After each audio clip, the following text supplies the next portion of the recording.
दोस्तों, कहा जाता है कि जन्म से पहले ही भाग्य की लकीरें लिख दी जाती हैं और पूरा जीवन उन्हीं पूर्व निर्धारित राहों पर चलता है। हमारे शास्त्रों में इसका उल्लेख है कि हर घटना अपने समय पर ही घटती है और हम उसे बदल नहीं सकते, लेकिन यदि सब कुछ पहले से ही तय है तो फिर हमारे कर्मों का क्या मूल्य है? क्या इंसान का प्रयास व्यर्थ है या फिर भाग्य और कर्म एक दूसरे के पूरक है? जब हम असफल होते हैं तो दोष भाग्य को देते हैं, लेकिन जब सफलता मिलती है तो उसे अपने कर्मों का परिणाम मानते हैं। ये विरोधाभास हमें भाग्य और कर्म के वास्तविक संबंध को समझने से रोकता है। सच तो यह है कि ना ही भाग्य पूर्ण सत्य है और ना ही कर्म की शक्ति को नकारा जा सकता है। दोस्तों, आज की इस कहानी के माध्यम से हम इस गहरे प्रश्न को समझने का प्रयास करेंगे। ये कथा केवल एक कहानी नहीं होगी, बल्कि आपके सोचने के दृष्टिकोण को भी बदल देगी। ये आपको सिखाएगी कि जीवन में केवल भाग्य के भरोसे बैठना सही नहीं है और ना ही ये मानना कि केवल कर्म से ही सब कुछ बदला जा सकता है। तो आइए इस प्रेरणादायक यात्रा में शामिल हो और जानिए कि भाग्य और कर्म का संतुलन कैसे बनाया जाए। मित्रों, कहानी शुरू करने से पहले मेरा आप सभी से निवेदन है कि सच्ची श्रद्धा से कमेंट में जय भोलेनाथ अवश्य लिखें। भगवान भोलेनाथ आपकी हर मनोकामना पूर्ण करें। चलिए मित्रों, कहानी शुरू करते हैं। मित्रों, ऊंचे पहाड़ों के बीच एक प्राचीन मंदिर था, जिसके उस पार सोमपुर नाम का एक छोटा सा गांव था। गांव के आखिरी छोर पर मोहन अपनी छोटी बहन रेखा के साथ एक साधारण से घर में रहता था। उनके माता पिता का बचपन में ही निधन हो गया था। मोहन गांव में एक छोटी सी दुकान चलाता था, जिससे उनका गुजर बसर चलता था। हर दिन दुकान बंद करने के बाद मोहन घर लौटता, रेखा के हाथ का बना खाना खाता और दोनों मिलकर दिन भर की बातें करते। लेकिन उस रात जब रेखा खाना परोस रही थी, उसने गंभीर लहजे में कहा, भैया, हमें अपनी दुकान को बड़ा करने के बारे में सोचना चाहिए। इस तरह तो हमारी कमाई भी पूरी नहीं होती और हम बस जैसे तैसे गुजारा कर रहे हैं। मोहन ने मुस्कुराते हुए जवाब दिया, अरे रेखा, जैसी हमारी किस्मत होगी वैसा ही मिलेगा। मेहनत करने से कुछ नहीं बदलता, भाग्य ही सब तय करता है। रेखा बोली, भैया, मां हमेशा कहती थी कि मेहनत करने वालों का भाग्य भी बदल सकता है। हमें कोशिश करनी चाहिए, नहीं तो हम हमेशा ऐसे ही रहेंगे। मोहन ने सिर हिलाते हुए कहा, तू भी न रेखा, 2 वक्त की रोटी मिल रही है, यही काफी है। ज्यादा सोचने से कुछ नहीं बदलेगा। इतना कहकर वो सो गया, लेकिन रेखा देर रात तक छत पर बैठी आसमान को देखती रही। उसके मन में एक ही सवाल था, क्या सच में भाग्य को बदला नहीं जा सकता? अगर मां आज होती तो क्या वो भी भैया की तरह सोचती या फिर मुझे सही राह दिखाती? यही सोचते हुए उसकी आंख लग गई, लेकिन उसके मन में एक नया संकल्प जन्म ले चुका था। वो अपने भाई को यह साबित करके दिखाएगी कि मेहनत और कर्म ही असली ताकत है, भाग्य नहीं। अगले दिन सुबह जब मोहन खाना खाकर दुकान जाने के लिए तैयार होता है, तभी रेखा कहती, भैया रुकिए तो। मोहन ने कहा, क्या हुआ रेखा, कोई काम है? कुछ बाजार से लाना है क्या? रेखा ने कहा, नहीं भैया, आप दुकान जाएं, उससे पहले पास के जंगल से कुछ लकड़ियां ले आइए। मोहन ने कहा, ठीक है बहन। इतना कहकर वो घर से निकलकर जंगल की ओर बढ़ने लगता है। यहां रेखा भाई के लौटने की राह में आंख लगाए बैठी थी। उधर जंगल पहुंचते ही मोहन लकड़ियां जुटाने में लग जाता है। लकड़ियां काटते वक्त अचानक उसके हाथ में चोट लग जाती है। दर्द से कराहते हुए वो सोचता है, थोड़ा आगे चलकर देखता हूं, शायद कोई और भी जंगल में लकड़ियां लेने आया हो तो मदद मिल जाएगी। इधर घर के बाहर बैठी रेखा भाई का इंतजार कर रही थी। वो सोचती है कि सुबह से दोपहर हो गई, लेकिन भैया की कोई खबर नहीं। ऐसा क्या हो गया होगा? हे भगवान, भैया सलामत हो। भरी दोपहर में सुनसान गली में बैठी रेखा के मन में बहुत सारे सवाल उठ रहे थे। दूर पहाड़ों के बीच से आती मंदिर की घंटियों की आवाज उसकी उलझनों को और बढ़ा रही थी। उधर मोहन मदद की तलाश में मंदिर तक जा पहुंचा। वहां किसी को न पाकर वो चिल्लाने लगा, सुनिए, कोई है क्या? मुझे मदद चाहिए, चोट लग गई है। मोहन की आवाज सुनकर एक आदमी बाहर आया। उसने देखा कि एक नौजवान लड़का खड़ा है जिसके हाथ पर चोट लगी हुई है। वो आदमी मंदिर के अंदर गया और कुछ औषधीय ले आया और उसकी चोट पर औषधीय पत्तों का लेप लगाने लगा। वो आदमी मंदिर की सफाई और देखभाल का काम करता था। तभी पीछे से एक आवाज आई, भैया क्या हुआ और ये चोट कैसे लगी? मोहन ने आश्चर्य से कहा। रेखा तुम यहां? रेखा कहती है, हां भैया, सुबह से दोपहर हो गई थी, आपकी राह देखती रही, लेकिन आप नहीं आए। ऊपर से ये मंदिर की घंटियों की आवाज मुझे यहां खींच लाई। आपको क्या पता मन में कितनी उलझनें पड़ रही थीं। आपके बारे में सोच सोचकर बेचैनी हो रही थी। तब मंदिर के पुजारी ने कहा, बेटा अपनी चोट का ध्यान रखना, धीरे धीरे ठीक हो जाएगा। मोहन उस आदमी का आभार व्यक्त करता है और रेखा से कहता है, चलो बहन, रेखा अब घर चलते हैं। रेखा कहती है, भैया मैंने सुना है कि इस मंदिर में एक विद्वान ब्राह्मण रहते हैं जो ग्रंथों और पुराणों का गहरा ज्ञान रखते हैं। चलिए ना उनके पास चलते हैं। तभी वो मंदिर का पुजारी कहता है, हां बेटा, आज महर्षि मुनि मंदिर में ग्रंथों का पाठ कर रहे हैं। वैसे ये सबका सौभाग्य नहीं होता कि उनसे मिल पाएं। तुम अपना अवसर खो मत देना। उनसे मिलकर सारी उलझनें दूर हो जाती है और जीवन को नई दिशा मिल जाती है। ये सुनकर रेखा खुद को रोक नहीं पाई और अपने भाई मोहन का हाथ पकड़कर उसे वहां ले जाती है। जब रेखा और मोहन महर्षि के पास पहुंचे, उस समय महर्षि अपने ग्रंथों में गहरे डूबे हुए थे। उनकी ऊर्जा को देखकर रेखा और मोहन कुछ देर तक बस उन्हें देखते रहे। फिर रेखा मोहन का हाथ पकड़कर महर्षि के सामने बैठ जाती है। रेखा पहले महर्षि मुनि को प्रणाम करती है, तब महर्षि की नजर उन दोनों पर पड़ती है। रेखा कहती है, हे गुरुवर, मैंने सुना है कि आपके शब्दों से जीवन की सारी उलझनें सुलझ जाती है। कृपया आप हमारी उलझनों को सुलझा दीजिए। मोहन को पहले से ही इन बातों में कोई लगाव नहीं था। वो बस बैठकर रेखा और महर्षि को देखता रहा। तभी महर्षि ने पूछा, बेटी, ऐसी कौन सी बात है जो तुम्हारे मन में उलझन पैदा कर रही है? रेखा ने उत्तर दिया, हे गुरुवर, मेरे जीवन में दो ही उलझनें हैं, एक भाग्य और दूसरी कर्म। फिर रेखा ने और कहा, हे गुरुवर, क्या सच में हर इंसान का भाग्य जन्म से पहले ही लिखा जाता है? क्या हमारा भविष्य पहले से ही निर्धारित है? तो फिर मां क्यों कहती थी कि हमें अपने कर्म करते रहना चाहिए, हमेशा आगे बढ़ने की कोशिश करनी चाहिए? हे गुरुवर, अगर भाग्य पहले से ही तय है और जो होना है वही होगा, तो फिर हम कर्म क्यों करें? रेखा आगे कहती है, हे गुरुवर, कुछ लोग तो ये भी कहते हैं कि कर्म ही भाग्य लिखता है। हे गुरुवर, मुझे बताइए कि मैं अपने जीवन को किस आधार पर जीऊं, भाग्य या कर्म? महात्मा ने जब ये सारी बातें रेखा के मुंह से सुनते हैं तो वे समझ जाते हैं कि रेखा किस उलझन में फंसी है। तब महर्षि कहते हैं, बेटी, इस संसार में हर प्राणी का भाग्य जन्म से पहले ही लिखा जाता है। महर्षि कुछ और बोलने ही जा रहे थे, तभी मोहन रेखा की तरफ देखकर कहता है, सुना रेखा, जो भाग्य में लिखा है वही हमारे जीवन में होता है। ये सुनकर महर्षि समझ गए कि मोहन का विश्वास केवल भाग्य पर अटका हुआ है और वो कर्म को व्यर्थ मानता है। अब महर्षि मुस्कुराए और मोहन की तरफ देखकर बोले, बेटा, भाग्य और कर्म के बीच का संबंध समझना बहुत जरूरी है। तब मोहन कहता है, मुझे माफ करना गुरुवर, लेकिन कर्मों का कोई मतलब नहीं है। मैं कुछ भी करूं, मेरा भविष्य वही रहेगा जो मेरे भाग्य में लिखा है। अब मोहन रेखा के इशारे को अनदेखा करते हुए महर्षि से कहता है, हे गुरुवर, एक बार एक राज्य में एक राजा था। एक दिन राजा को अपने राजगुरु से यह पता चला कि उसकी आयु सिर्फ 45वें वर्ष तक ही है। ये सुनकर राजा भयभीत हो गया और उसने खुद को महल में बंद कर लिया।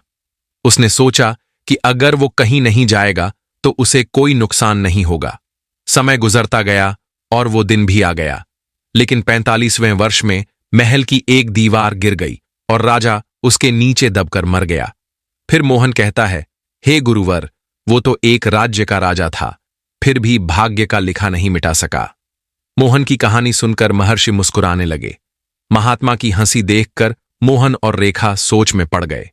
फिर महात्मा ने मोहन की तरफ देखकर कहा, बेटा, या तो तुमने आधी कहानी सुनी है या फिर जिसने तुम्हें ये कहानी बताई उसे इसका पूरा ज्ञान नहीं था। अब महात्मा की बात सुनकर मोहन खुद उलझन में पड़ गया था। उसके चेहरे के भाव गंभीर देखकर महर्षि फिर बोले, बेटा, कहते हैं कि आधा अधूरा ज्ञान नुकसानदायक है। मोहन ने फिर कहा, माफ कीजिए गुरुवर, मुझे बात कुछ समझ में नहीं आई। महर्षि मोहन की तरफ देखते हुए बोले, बेटा, कहानी तो तुमने सही बताई, लेकिन शायद तुम्हें आधी ही पता है। महर्षि बोले, अगर तुम्हें पूरी कहानी पता होती तो तुम कर्म और भाग्य के अनोखे संबंध को समझ गए होते और तुम्हारे जीवन में ये उलझने नहीं होती। तभी रेखा महर्षि की तरफ देखकर हाथ जोड़ते हुए बोली, हे गुरुवर, हमें माफ कीजिए और कृपया हमें इस कहानी का पूरा ज्ञान दीजिए।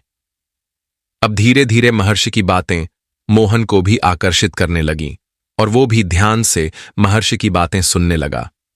महर्षि ने कहा, दीवार गिरने से सभी को यह लगा कि राजा दीवार के नीचे दबकर मर गए, क्योंकि उस दिन उनका 45वां जन्मदिन था और राजगुरु के अनुसार वही उनका अंतिम दिन था। लेकिन कुछ घंटों बाद पता चला कि राजा जिंदा है, बस उन्हें गहरी चोट आई थी। राजा खुद आश्चर्यचकित थे। फिर राजगुरु ने बताया, हे राजन, आप चाहते तो अपने भाग्य के लिखे को मानकर दीवार के नीचे दबकर मर सकते थे, लेकिन आपने अपने कर्म यानी खुद को बचाने की कोशिश की और इसी वजह से आपकी मृत्यु केवल एक चोट में बदल गई। तभी मोहन महर्षि की तरफ देखकर बोला, हे गुरुवर, आपकी बातों से हमें थोड़ा थोड़ा समझ आ रहा है, लेकिन कुछ संकोच अभी भी मन में है। तभी महर्षि बोले, बेटा कोई बात नहीं, आज मैं तुम्हें भाग्य और कर्म के अनोखे संबंध के बारे में एक अच्छी कहानी के माध्यम से विस्तार से समझाऊंगा। इसके बाद हर एक इंसान के जीवन की सारी उलझनें दूर हो जाएंगी और सभी की जिंदगी भी सफल होगी। इतना कहकर महर्षि अपनी कहानी शुरू करते हैं। महर्षि कहते हैं कि बेटा, किसी नगर में एक मछुआरा रहता था। मछुआरे के घर में उसकी पत्नी और एक नवजात संतान थी। शादी के कई साल बाद ईश्वर की कृपा से उन दोनों को एक पुत्र का संतान का सुख मिला था। न जाने क्यों फिर भी उनकी जिंदगी आंसुओं से भरी हुई थी। उनकी संतान विकलांग थी और दुनिया के किसी भी माता पिता के लिए यह स्वीकार्य नहीं था, लेकिन भाग्य का लिखा भी झूठ नहीं होता। हर रोज मछुआरा अपने काम से लौटता और अपनी पत्नी और बच्चे के साथ समय बिताता था, लेकिन जब भी वो अपने बच्चे का चेहरा देखता तो सोचता, मेरा बच्चा जैसा भी है, मुझे प्यारा है। भला दुनिया के कौन से माता पिता अपनी संतान से प्यार नहीं करते। तभी उसकी पत्नी की रोने की आवाज आती है। वो भगवान के पास बैठकर रोज की तरह अपना दुख प्रकट कर रही थी। वो कहती, हे ईश्वर, ये आपका कैसा न्याय है। इतनी पूजा पाठ, व्रत और उपवास करके तेरे ही आशीर्वाद से हमें संतान का सुख मिला, फिर भी खुशी की जगह आंसू बहा रही हूं। तभी मछुआरा अपनी पत्नी से कहता है, हे प्रिय, तुम क्यों रो रही हो? हम तो ठहरे किस्मत के मारे, यही तो भाग्य का लिखा है। फिर मछुआरा की पत्नी कहती है, सुनिए जी, मैंने सुना है हमारे राज्य के राजा बड़े दयालु और प्रजाप्रिय हैं। तभी मछुआरा सिर हिलाकर अपनी हामी भरता है। तो उसकी पत्नी कहती है, हमें राजा से मिलना चाहिए। मछुआरा कहता है, हे प्रिय, हम ठहरे मामूली मछुआरे, राजा हमसे क्यों मिलेंगे? फिर मछुआरे की पत्नी रोते हुए कहती है, सुना है राज दरबार में राजवैद्य होते हैं जो कई बड़े बड़े रोगों का निवारण करते हैं। राजा से मदद की पुकार करेंगे तो कोई ना कोई समाधान जरूर मिलेगा। पत्नी की बातों में सहमति भरकर मछुआरा अपनी पत्नी और बेटी को लेकर राज दरबार में चल देता है और वहां जाकर मछुआरा कहता है, हे राजन, मैं एक साधारण सा मछुआरा हूं। और अपनी पत्नी की ओर इशारा करते हुए बोला, ये मेरी पत्नी है और ये मेरा बेटा है। हम एक छोटे से नगर में रहते हैं जो आपके ही राज्य के अधीन है। उन लोगों की हालत देखते हुए राजा ने कहा, मेरी प्रजा मेरे लिए प्रथम प्रिय है। हे मछुआरे, ऐसी कौन सी दुविधा में पड़े हो जिसके लिए तुम्हें यह कष्टदायक सफर करके आना पड़ा? तभी मछुआरा बोला, हे राजन, शादी के कई साल तक हम संतानहीन थे। मेरे और मेरी पत्नी ने खूब पूजा पाठ किया, तब भगवान की कृपा से हमें संतान सुख मिला। लेकिन महाराज, मेरा बेटा जन्म से विकलांग है। यह दुनिया के किसी भी माता पिता के लिए सहज नहीं है। नगर भर में हर संभव कोशिश कर ली पर कोई लाभ नहीं मिला। मछुआरे की बातें सुनकर राजा ने कहा, हे मछुआरे, तुम निसंकोच बेझिझक बोलो। अगर तुम्हें किसी सहायता की आवश्यकता हो तो मुझे बताओ, मैं समझ जाऊंगा। तभी मछुआरे की पत्नी ने कहा, हे महाराज, हमारे नगर की एक महिला से पता चला कि राज दरबार के राज्य वैद्य अनेक रोगों के निवारण के ज्ञान रखते हैं और बड़े ही ज्ञानी वैद्य हैं। अगर मेरी बेटी की भी वो जांच करे तो हो सकता है हमारा बेटा सक्षम हो जाए। मछुआरे और उसकी पत्नी की बातों को ध्यान में रखते हुए राजा के आदेश पर राजवैद्य राज दरबार बुलाया। अब उस मासूम से बच्चे की जांच शुरू की गई है। मछुआरा और उसकी पत्नी की आंखों में उम्मीद की झलक दिख रही थी। कई घंटों की जांच के बाद जहां सभी के मन में उम्मीद का दीप जल रहा था, वो अचानक बूझ गया जब विभिन्न औषधियों के ज्ञान रखने वाले राजवैद्य ने कहा, माफ करना महाराज, पर शायद यह संभव नहीं है कि यह बच्चा सक्षम हो सकता है। माना कि मैं अनेक रोगों के निवारण करता हूं और अनेक औषधियों का ज्ञान रखता हूं, पर मुझे माफ करें। यह शायद इस बच्ची का भाग्य है जिसे मैं बदल नहीं सकता। भला भाग्य का लिखा कौन बदल सकता है? मछुआरा और उसकी पत्नी के दिलों की धड़कनें तेज हो गई थीं। मछुआरे ने कहा, हे दयालु राजन, क्या मेरे बच्चे को सक्षम बनाने का कोई रास्ता बचा है? ऐसा कहकर वो जोरों से रो पड़ा। तभी राजा ने कहा, हां, शायद कुछ हो सकता है। फिर वहां खड़े सभी दरबारियों की नजरें राजा पर जा टिकी। वे सब राजा से समाधान की उम्मीद में थे। राजा ने कहा, महाज्ञानी ग्रंथों के ज्ञान रखने वाले, जो एक ही झलक में भाग्य रेखा पढ़ ले राजगुरु, अब वही एकमात्र रास्ता बचा है। राजा के निवेदन पर राजगुरु महल पहुंचे और बच्चे के पास बैठ गए। सारे दरबारी और राजा उनकी ओर आंखें लगाए खड़े थे। घड़ी दोपहर से सूरज ढलने तक का समय बीत गया। मछुआरे और उसकी पत्नी हर एक सांस इस उम्मीद में ले रहे थे कि शायद वो अपनी बेटी को ठीक करके ही अपने नगर लौटेंगे। लेकिन अचानक बिना कोई शब्द बोले राजगुरु कक्ष से बाहर निकल गए और सभी लोग हैरान रह गए। तभी मछुआरे की पत्नी दौड़ते हुए राजगुरु के पीछे भागी और उनके पैरों में गिर गई। वो बोली, हे गुरुवर, आप बिना कुछ बोले मत जाइए। गुरुदेव, आप तो ग्रंथों का ज्ञान रखने वाले महाज्ञानी हैं। क्या आप मेरी बच्ची का भाग्य नहीं बदल सकते? मछुआरे की पत्नी की बातें सुनकर राजगुरु के सिर में हलचल मच गई। उन्होंने बड़ी मुश्किल से खुद को संभाला, क्योंकि ऐसी परिस्थिति से वो पहली बार जूझ रहे थे। हमेशा जीवन की दिशा दिखाने वाले, लोगों की उलझनों को सुलझाने वाले महागुरु थे वह। लेकिन आज उनके सामने एक मां थी और शायद पहली बार वो इस स्थिति में थे जहां उन्हें समझाना था कि उनके पास उस बच्ची के लिए कोई समाधान नहीं है। कुछ देर बाद बड़ी मुश्किल से राजगुरु ने खुद को संभाले हुए कहा, बेटी, मुझे माफ कर दो। आज पहली बार इस गुरु साधक को यह कहना पड़ रहा है कि तुम्हारी बेटी की भाग्य रेखा में ही विकलांग होना लिखा है। मैं महाज्ञानी महागुरु हूं, पर भगवान नहीं। फिर मछुआरा वहां पहुंचा। उसने सारी बातें सुन ली थीं। अब रात्रि का समय हो गया था, इसलिए राजा ने सभी को महल में ही ठहराने का आदेश दिया। मछुआरा और उसकी पत्नी भी महल में रात बिताए, क्योंकि अंधेरी रात में अपनी नन्ही सी बेटी को लेकर कहां जाते।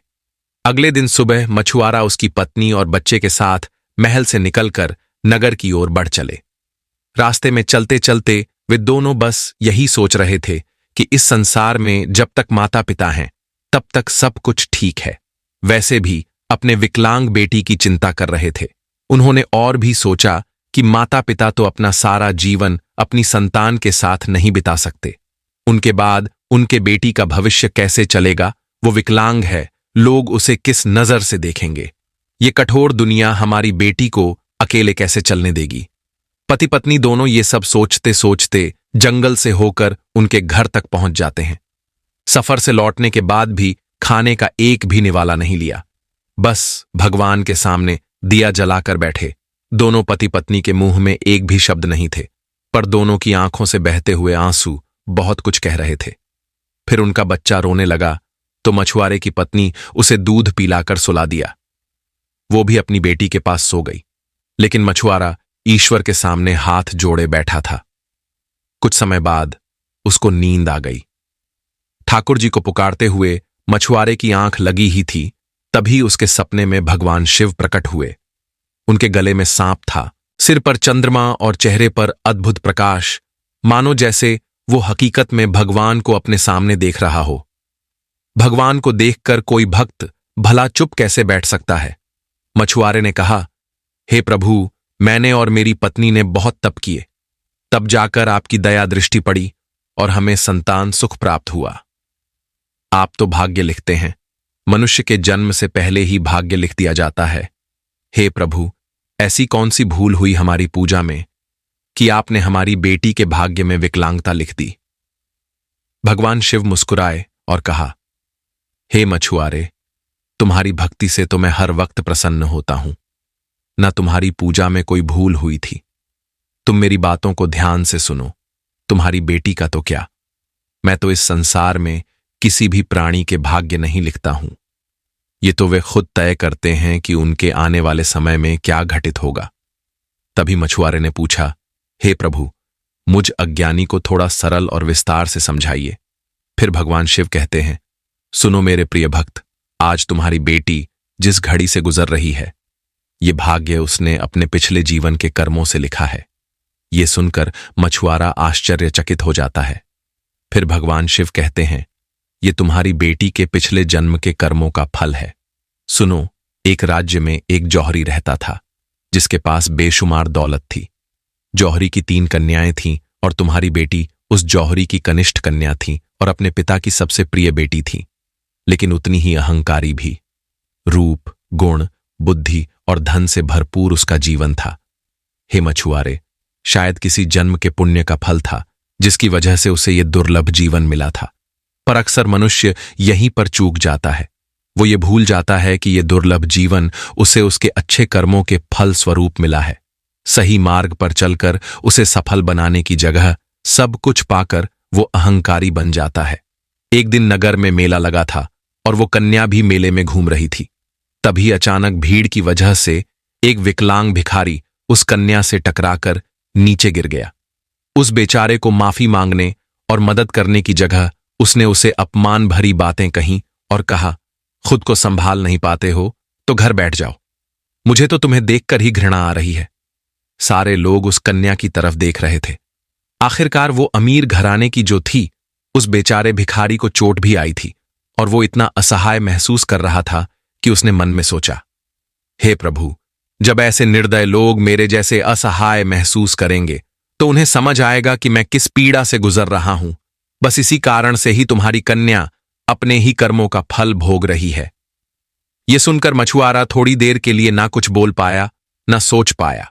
फिर भगवान शिव ने कहा, सुनो मेरे प्रिय भक्त, चिंतित मत हो।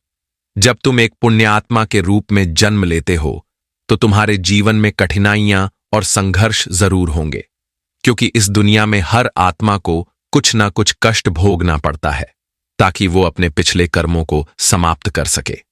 लेकिन याद रखो, तुम्हारी बेटी के जीवन में जो कठिनाई है वो उसकी परीक्षा है। यदि वो धैर्य और साहस से इन कठिनाइयों का सामना करती है तो वो अपने भाग्य को भी बदल सकती है। एक दिन वो भी कार्य करेगी जिसकी कल्पना तुमने अपने जीवन में की थी। फिर मछुआरे ने भावुक होकर पूछा, हे प्रभु, क्या मेरी बेटी भी अपनी किस्मत बदल सकती है? तब भगवान ने उत्तर दिया, अवश्य मेरे प्रिय भक्त, कर्मों से ही भाग्य बनता है। ये तो मनुष्य की निजी सोच है कि भाग्य विधाता की देन है, क्योंकि मनुष्य आज भी कर्म की शक्ति को नहीं पहचान पाया है और इसी वजह से वे कभी अपनी तो कभी किसी अन्य व्यक्ति की बातों में आकर अपने अंदर की ताकत को नहीं पहचान पाते हैं और अपनी किस्मत को दोषी ठहरा बैठते हैं। अब भगवान शिव ने कहा, सुनो मेरे प्रिय भक्त, तुम मेरे शब्दों को ध्यान से सुनो। तुम्हारी पुकार पर ही मैं यहां आया हूं, तुम्हें इस पीड़ा से मुक्त करने। तभी मछुआरे ने कहा, हे प्रभु, मुझे क्या उपाय करना चाहिए जिससे मेरी बेटी इन पीड़ादायक कर्मों से मुक्ति मिल जाए और एक सक्षम जीवन जी सके? तभी भगवान शिव ने कहा, यदि तुम चाहते हो कि तुम्हारी बेटी को इस पीड़ा से मुक्ति मिले तो याद रखो, तुम खुद ही अपनी बेटी का भाग्य बदल सकते हो। यदि तुम और तुम्हारी पत्नी माता पिता होने के नाते अपनी बेटी को सही और गलत का ज्ञान और अच्छे संस्कार दोगे तो वो अपनी जिंदगी में बदलाव ला सकती है। जब वो दूसरों की पीड़ा को समझेगी, अपने से बड़े लोगों का सम्मान और आदर करेगी और सभी को प्यार देगी, तब उसके अच्छे कर्म ही उसे इस पीड़ा से मुक्ति दिलाएंगे। ऐसे ही वो एक सुखी और सक्षम जीवन जी सकेगी। फिर भगवान शिव ने कहा, याद रखो, मनुष्य का जीवन एक दुर्लभ जीवन होता है। मनुष्य क्या कुछ नहीं कर सकता? यदि वो मेरी दी गई शक्ति को पहचान ले, वो अपने भाग्य को भी बदल सकता है। इस संसार का हर प्राणी मेरे प्रिय है, क्योंकि वे सभी मेरी संतान हैं। इसलिए मैंने सभी के झोली को समान रूप से भरा है। ये पूरा संसार मेरा है, तो मेरी संतानों का भी समान अधिकार है। जैसे माता पिता अपने सभी संतानों को समान रूप से पालन पोषण करते, स्थायी शिक्षा, खाना और ज्ञान प्रदान करते हैं ताकि वे आगे जाकर खुद के भविष्य को संवार सके। ये तो सब संतान पर निर्भर करता है कि वे धैर्य के साथ कितनी कोशिश करते हैं, किस रास्ते पर जाते हैं और आगे जाकर जो भी अच्छा या बुरा चुनते हैं उसी हिसाब से उनका जीवन बनता है। ये सब सुनने के बाद मछुआरा ने कहा, हे प्रभु, आपकी कृपा से आज इस अज्ञानी को थोड़ा ज्ञान मिला है। हे प्रभु, मैं समझ गया हूं कि किस प्रकार मैं अपनी बेटी का जीवन संवार सकता हूं। इतना कहते ही मछुआरे की आंखें खुल जाती हैं।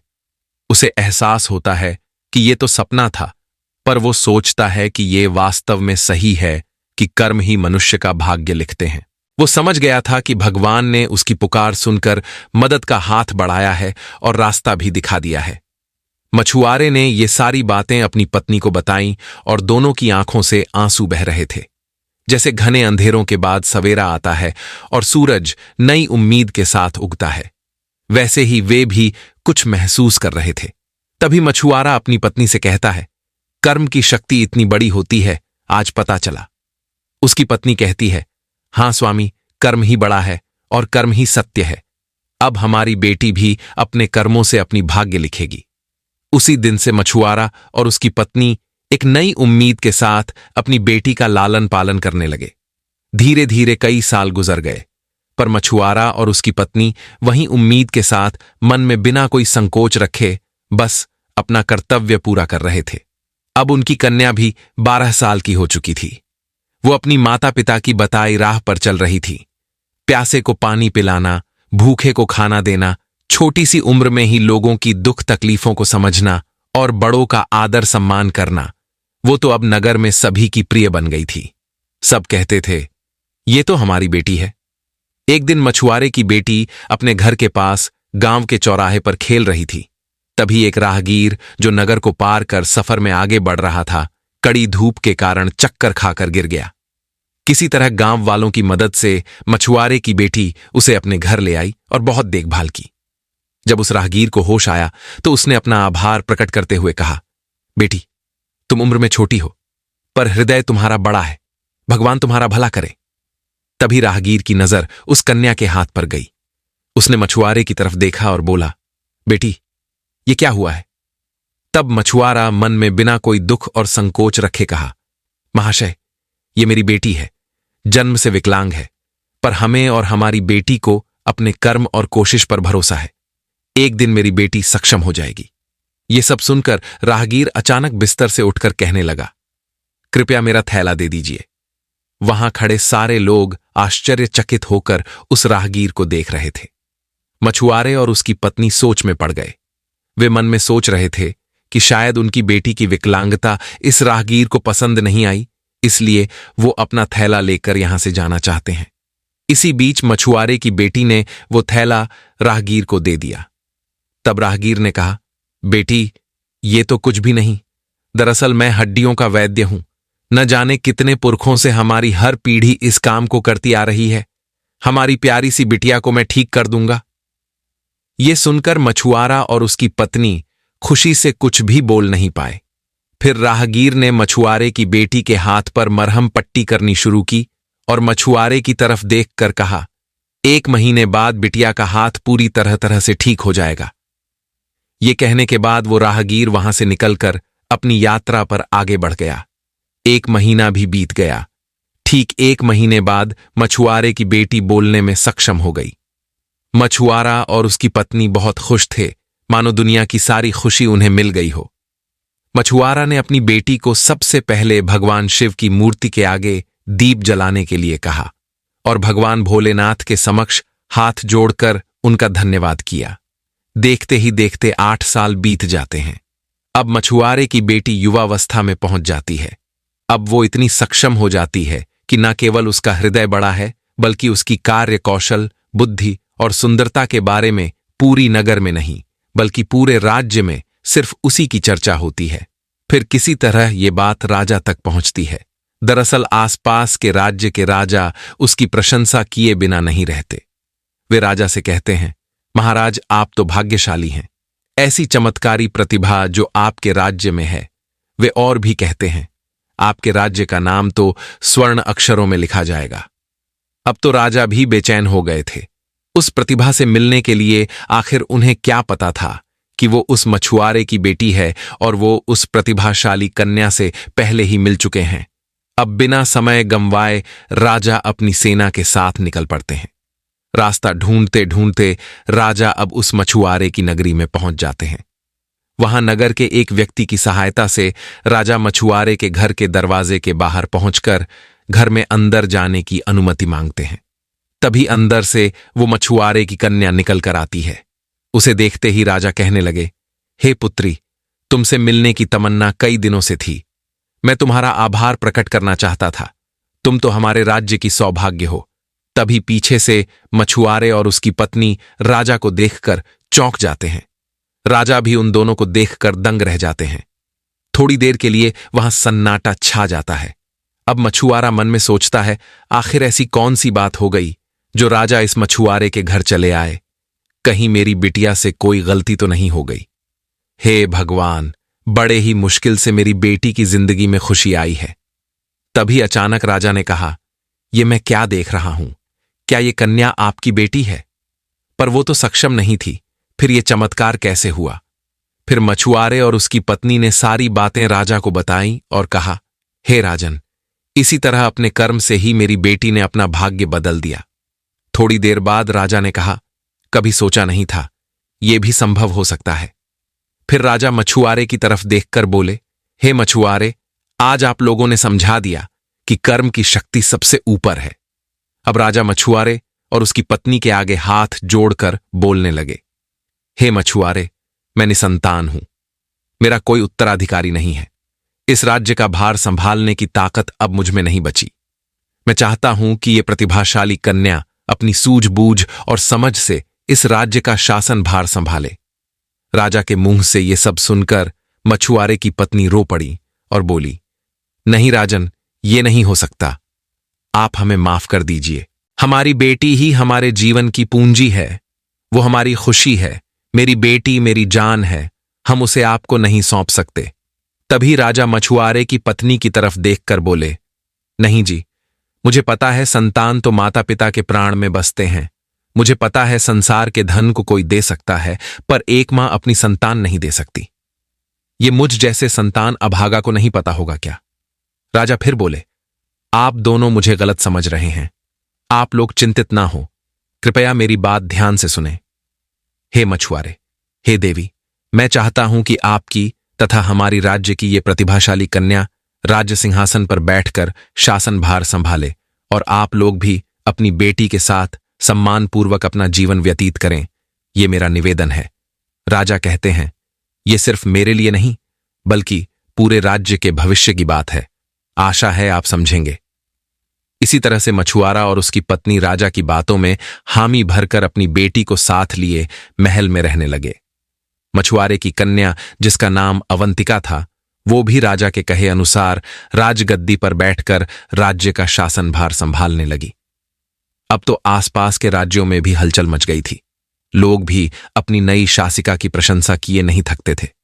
अब मछुआरे और उसकी पत्नी बस यही सोच रहे थे कि हे ईश्वर, आपने सही कहा था। यदि कोई मनुष्य अपने कर्मों पर भरोसा करे तो वो किसी भी असंभव को संभव बना सकता है। वो उस जगह पहुंच सकता है जहां किसी ने कभी कल्पना भी नहीं की होगी।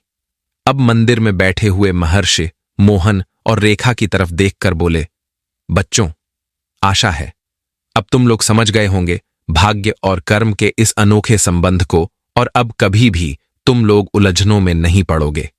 तब मोहन ने कहा, हे गुरुवर, मुझे समझ में आ गया कि भाग्य हमें रास्ता दिखाता है, लेकिन कर्म वो है जो हमें मंजिल तक पहुंचाता है।